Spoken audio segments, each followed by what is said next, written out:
성경 말씀 다니엘서 1장 8절에서 17절입니다.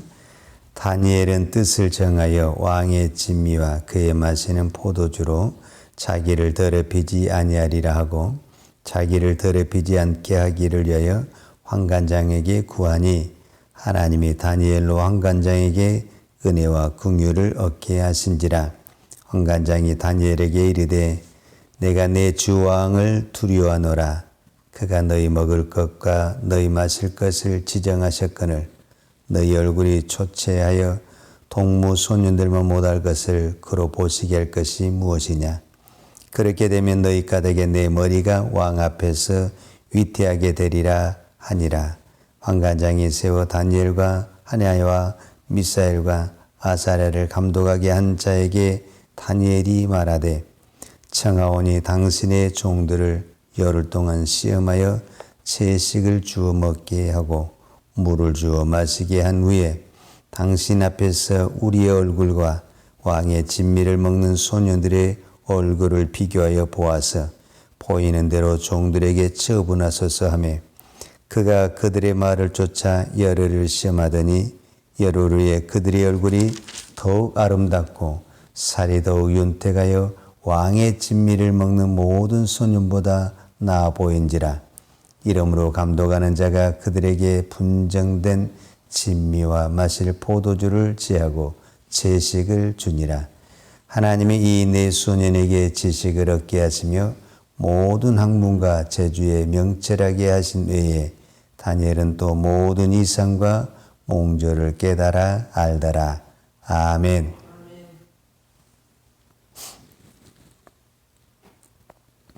우리는 지금 다니엘서의 말씀을 보고 있습니다.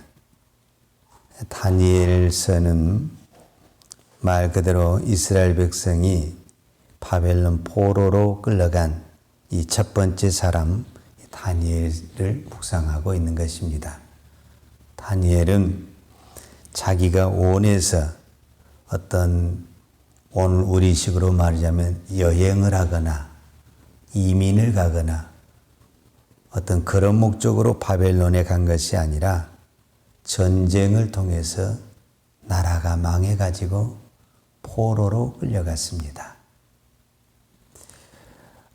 역사 기록에 보면은 다니엘이 바벨론 포로로 끌려갔을 때의 나이가 약 15세 정도의 나이로 보고 있습니다.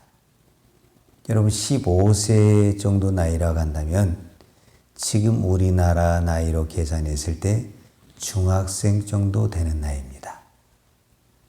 그 어린 나이에 다니엘이 바벨론 포로로 끌려갔습니다. 그 전쟁의 그 공포와 어떤 두려움이 있는 그 상황에서 그리고 부모가 같이 동행한 것이 아니고 그냥 그 무자비한 바벨론 군사들이 몇 명을 딱 잡아서 데리고 갔습니다. 그러니까 어떤 부분에서는 어린 나이에 그것을 감당하기에는 상당히 충격적인 사건이었다라고 볼 수가 있습니다. 다니엘은 이 포로로 끌려오면서 모든 것을 다 빼앗겼습니다. 흔히 말하는 가정, 국가, 이름도 자기 마음대로 하도 못하고 하여튼 다니엘이 가지고 있는 것을 다 빼앗겼습니다. 그런데 그것을 막을 수가 없어요. 이게 나라가 망하면 바로 이렇게 되는 것입니다. 나는 안 뺏기고 싶죠. 그런데 이미 나라가 망한 상황에서는 다 빼앗겼습니다. 저는 오늘 딱 한 가지 이야기를 하려고 그러는 겁니다. 이제 마지막에 다니엘에 있는 무엇을 뺏기를 원하냐면 그 마음속에 있는 신앙을 뺏기를 원하는 겁니다. 이 포로로 끌려온 이 다니엘과 다니엘의 세 친구 이 네 사람만 있는 게 아니죠. 여러 사람이 있는데 그 중에 이제 이 네 사람, 이 믿음의 네 사람을 저는 선정해서 기록을 했다라고 보는데 우리가 한번 생각을 해보세요. 바벨론이 유다를 침략을 했다. 그런데 거기서 왕이 명령을 했어요. 왕족이나 귀족이나 똑똑하고 인재를 잡아와라. 그러면 딱 이 네 사람만 잡아왔겠냐고요. 그렇지 않죠. 수많은 사람을 잡아왔죠. 그런데 이 네 사람을 샘플로 기록을 했다는 것은 이 네 사람이 믿음의 사람이었다는 것을 말해주고 있습니다. 그러니까 똑같이 포로로 끌려갔지만 포로돼서 바벨론 사람이 된 사람도 있지만 끝까지 믿음을 지키고 믿음의 사람으로 하나님의 사람으로 남아있는 사람들이 있었다라는 거죠. 그 중에 대표적인 사람이 바로 다니엘과 다니엘의 세 친구다라고 이야기할 수가 있습니다. 자, 그렇다고 한다면 먼저 우리가 한번 살펴볼 것은 이 부분입니다. 다니엘이라는 이름이 뭐냐? 우리가 이름의 뜻을 좀 살펴보면은 다니엘은 이 엘이 보통 하나님을 지칭하는데 하나님은 심판주다. 이런 뜻을 가지고 있습니다. 그러니까 다니엘은 이름에서부터 철저한 신앙을 가지고 있었습니다. 그런데 다니엘서 1장 7절에 보게 되면은 이제 그 이름을 바꿉니다. 이름을 변경을 했는데 환관장이 그들의 이름을 고쳐 다니엘은 벨드사살이라 하고 그랬어요. 이 벨드사살이라는 것은 뭐냐면 이 벨이 바벨론이 섬기는 신의 이름이 벨입니다. 그러니까 벨드사살이라는 것은 어떤 의미냐면 바벨론이 섬기는 그 신이 보호하시다. 이런 이름으로 완전히 바꿔버린 거예요. 그러니까 하나님을 섬기는 이 다니엘을 이제는 바벨론이 섬기는 그 사람으로 이름 자체를 바꿔버리는 거예요. 근데 다니엘은 어떻게 해서든지 내가 하나님의 사람으로 살고 싶은 거예요. 그래서 오늘 1장 8절이 중요한 거예요. 다니엘이 무엇을 하나님 앞에 기도했냐면 다니엘은 뜻을 정하여 이렇게 표현을 했어요. 여기서 뜻을 정했다 말은 뭔 말이냐면 우리가 일반 한글 성경에 즉 현대인의 성경에는 마음을 굳게 결심하여 이런 표현이에요. 그리고 우리가 어떤 뜻을 정했다는 것은 마음의 결단을 했다. 마음의 결심을 했다. 우리가 그랬을 때 그런 표현을 쓰잖아요. 그런데 다니엘이 무슨 뜻을 정했냐면은 왕이 주는 진미와 그에 마시는 포도주를 먹지 않기로 결정을 했다라는 거예요. 우리가 어떤 뜻을 정했다고 했을 때 어떤 큰 것을 생각할 수 있잖아요. 내가 이 민족을 구해야 되겠다. 내가 하나님 앞에 이런 비전을 가져야 되겠다. 이런 어떤 큰 뜻을 가져야 되는데 다니엘은 그렇게 큰 뜻을 정한 것이 아니라 내가 왕의 진미와 그에 마시는 포도주를 먹지 않아야 되겠다. 먹는 것을 가지고 큰 뜻을 정했다라는 거예요. 먹는 것은요, 그렇게 크게 결단을 안 해도 할 수 있는 그런 작은 일인데 여기에다가 다니엘은 뜻을 정하고 마음의 결단을 내렸다. 이렇게 이야기를 하라고 했어요. 저는 이 말씀을 보면서 무엇을 하나 깨달았냐면은 우리가 어떤 큰 일을 하고 다니엘이 앞으로 이제 큰 일을 하고 하나님의 사역을 하게 되는데 그 모든 것의 출발은 가장 작은 것에 있다라는 거예요. 작은 것에. 그래서 예수님께서도 이 사복음서에서 말씀하시길 뭐라고 말씀하시냐면은 큰 것에 충성하라. 큰 비전을 가져라. 이렇게 말씀하시지 않고 작은 것에 충성하라. 이렇게 말씀하셨더라. 그러니까 어떤 부분에서는요. 우리가 일상생활하는 모든 것들은 다 작은 것들이에요.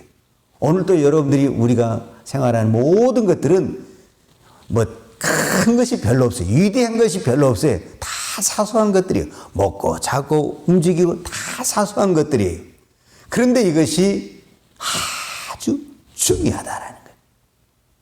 모든 것은 그 작은 것 하나에서 결정이 되더라 그 말이에요. 그것도 어떤 것이냐? 오늘 성경에 보면은 먹는 거였다라. 먹는 거. 여러분 우리가 창세기에 보면 알겠지만 아담과 하와가 어디에서 죄가 출발하게 되냐면은 먹는 거에서 죄가 출발하게 됐다라는 거예요. 어떤 부분에서는 이 선악과 과일 하나 먹고 안 먹는 거, 여러분 그거 안 먹는다 해서 죽는 것도 아니고 그거 먹는다 해서 무슨 배가 뭐 부르고 뭐 건강해지고 뭐가 특별하고 그런 건 아니잖아요. 근데 그 작은 거 하나의 욕심이 결국은 인생의 천국과 지옥으로 만들었다라고 볼 수가 있죠. 저는 오늘 이 말씀을 통해서 제가 그 다음에 우리가 할 수 있는 것은 가장 작은 것을 충성하는 겁니다.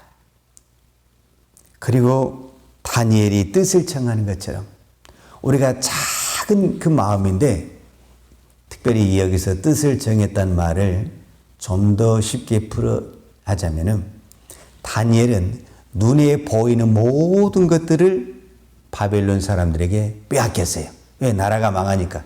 나라도 국가도 부모도 재산도 이름도 다 빼앗겼어요. 이제 다니엘에게 빼앗기지 않는 마음속에 있는 신앙 하나, 즉 하나님이 하나 있는데 여기서 뜻을 정했다라는 것은 뭐냐면은 다니엘은 그 마음속에 하나님을 두기로, 하나님을 굳게 잡기로 결심을 했다. 그 말과 같은 것입니다. 오늘 우리로 말하면 나는 오직 믿음으로 살기로 결심을 했다라는 말과 같습니다. 제가 얼마 전에도 말씀을 드렸는데 우리는 믿음으로 살아야 합니다. 하박국 선지자가 사도 바울이 고백했던 것처럼 오직 의인은 믿음으로 살리라. 근데 이 믿음이 언제 필요하냐면 이렇게 전쟁이 났을 때, 아주 상황이 안 좋아졌을 때 믿음이 필요한 것입니다. 우리는 이제 역사의 기록을 다 알잖아요. 이스라엘 백성들이 바벨론 포로 기간이 몇 년입니까? 70년입니다. 그러니까 하루를 믿음으로 산 것이 아니라 70년을 믿음으로 살았다라는 것을 말씀하고 있는 겁니다. 지금 우리는 전 세계적으로 코로나가 와 있습니다. 여러분 이 코로나가 어느 정도 정리됐다고 하지만 아직도 변이된 바이러스와 또 여러 가지 감염자들이 나타나고 있습니다. 이것이 언제 다 정리되고 언제 더 좋아질 것 같습니까? 우리는 예측할 수가 없습니다. 오랜 시간이 걸릴 수가 있습니다. 그러나 중요한 것은 하루를 믿음으로 살면 됩니다. 그날이 언제일지 모릅니다. 나는 다니엘이 그렇게 생각했다고 봅니다. 나는 내가 70년을 믿음으로 살아야 되겠다. 그렇게 생각했다고 생각하지 않습니다. 오늘 나에게 주어진 하루를 믿음으로 사는 겁니다. 그리고 내일 또 하루 주어지면 그거를 또 하루를 믿음으로 사는 겁니다. 그렇게 하루하루를 믿음으로 살다 보니까 어느 날 10년이 됐고 50년이 됐고 70년이 되었다라는 것을 볼 수가 있습니다. 오늘 이 새벽에 저와 여러분이 하나님 앞에 기도하십시다. 하나님, 오늘 또 내가 이 새벽에 나와서 기도하는 것이 보잘것없는 것 같고 작은 일인 것 같지만은 나는 오늘 이 새벽의 기도를 통해서 오직 믿음으로 살기를 하나님 앞에 다짐하고 결심합니다. 그러면 오늘 성경에 보면 놀라운 일이 벌어집니다. 하나님이 다니엘의 그 마음을 보시고 환관장의 마음을 움직이고 환관장이 도와줍니다. 아무리 내가 마음에 결심해도 환관장이 이거를 안 해주게 되면 할 수가 없습니다. 그런데 다윗이 마음을 정하니까, 다윗이 믿음으로 살려고 하니까 하나님이 그 믿음으로 살려고 하는 사람에게는 믿음으로 살 수 있도록 사람과 환경을 바꿔주더라 그 말입니다. 그러나 반대편에 사람도 있습니다. 왕의 진미 얼마나 진수성찬이겠습니까? 왕이 먹는 음식을 먹을 정도면 얼마나 좋은 음식이겠습니까? 여러분, 느부갓네살을 우리가 이제 앞으로 배울 텐데 느부갓네살 왕이 보통 사람이 아닙니다. 그것이 뛰어난 왕이고 전쟁의 영웅입니다. 그러면 그 포로 민족을 데려다가 내 사람으로 만들어야 되는데 내 사람으로 만들기 위해서 무엇을 하냐? 내가 먹는 이 왕이 먹는 음식을 줘버리는 거예요. 왕처럼 대우를 해준 거예요. 그것을 하루 이틀이 아니고 3년 동안 먹여버리는 거예요. 그러니까 그 사람들이 누가 되냐? 내 사람이 되는 거예요. 내 사람이. 이게 느부갓네살의 전략입니다. 그러니까 많은 사람들이 처음에는 거부하다가 이렇게 왕의 환심과 왕의 음식을 먹으면서 사람들이 바벨론의 사람들이 되어간다라는 거예요. 그런데 거기에 나는 믿음의 사람으로 살겠다고 도전장을 낸 사람이 다니엘의 세 친구였다라는 거예요. 오늘 우리가 많이 교회와 이 성도들이 세속화가 되어가고 있습니다. 여러분 누가 누구를 탓하겠습니까? 그러나 이 와중에서 나는 오직 믿음으로 살아야 되겠다. 이 결심, 이 마음을 먹고 살면은 아무리 세속화가 되고 세상이 풍랑을 해도 믿음으로 살겠다는 그 사람에게는 하나님이 오늘 또 믿음의 길을 열어주시고 믿음의 길을 갈 수 있도록 저는 도와주실 줄로 믿습니다. 그래서 오늘 우리의 이 새벽에 결심, 뜻을 정하고 결단하는 것이 중요하다라고 믿습니다. 오늘 이 새벽에 우리가 결심하십시다. 그리고 하나님 도와주세요. 내 힘으로는 못 갑니다. 하나님 도와주세요. 하나님 앞에 기도할 때 하나님이 오늘 이 새벽에 부르짖는 기도를 들으시고 도와주시고 응답해 주실 줄로 믿습니다. 기도하겠습니다. 하나님 아버지 감사합니다. 오늘 또 이 새벽을 깨우며 기도할 수 있는 은혜를 주시니 감사합니다. 정말 이 새벽에 잠깐 기도하는 것이 무슨 큰일 하는 것도 아니고 남들 보기에 보잘것없는 것이지만 이 작은 시간, 이 작은 기도의 한마디가 인생을 바꾸고 우리의 교회를 바꾸고 이 나라의 이민족을 바꾸는 능력의 기도, 기적의 기도가 될 줄로 믿습니다. 오늘도 우리가 마음에 결단하고 또 소원한 것은 내가 어떤 환경 속에서도 오직 믿음으로 살기로 결단을 내립니다. 하나님 우리의 믿음을 보시고 우리의 믿음을 붙잡아 주옵소서. 우리가 환경에 따라서 조건에 따라서 흔들리는 믿음이 아니라 오직 주만 바라보며 하나님의 말씀대로 따라가는 믿음의 사람 되게 하여 주옵소서. 이 나라의 민족을 축복하셔서 전국 방방곡곡에 하나님의 교회를 세워주시고 주의 거룩한 성도들을 불러주시니 감사합니다. 이 땅에 있는 수많은 성도들이 오늘 또 어떤 환경에 있든지 그 자리에서 믿음으로 살아내는 주의 거룩한 성도들 되게 하여 주옵소서. 오늘 또 하나님 앞에 귀한 예물 드리는 손길을 축복해 주시고 오늘 또 믿음으로 고백하고 믿음으로 드리는 그 마음을 보시고 하나님 복의 복을 더하여 주옵소서. 예수님의 이름으로 기도하였습니다. 아멘. 여호와는 내게 복을 주시고 너를 지키시기를 원하며 여호와는 그 얼굴로 내게 비추사 은혜 베푸시기를 원하며 여호와는 그 얼굴을 내게로 향하여 드사 평강 주시기를 원하노라. 이제는 우리 주 예수 그리스도의 은혜와 아버지 하나님의 그 크신 사랑과 성령님의 교통하심과 충만하신 은혜가 오늘도 오직 믿음으로 살기를 원하는 사랑하는 주의 종들 머리머리 예와 이 나라의 민족과 한국 교회 위에 온 열방에 나가서 하나님의 복음을 증거하는 선교사님 이해와 사랑하는 주의 자녀들 머리머리 이해 이제부터 영원토록 함께 있을지어다. 아멘.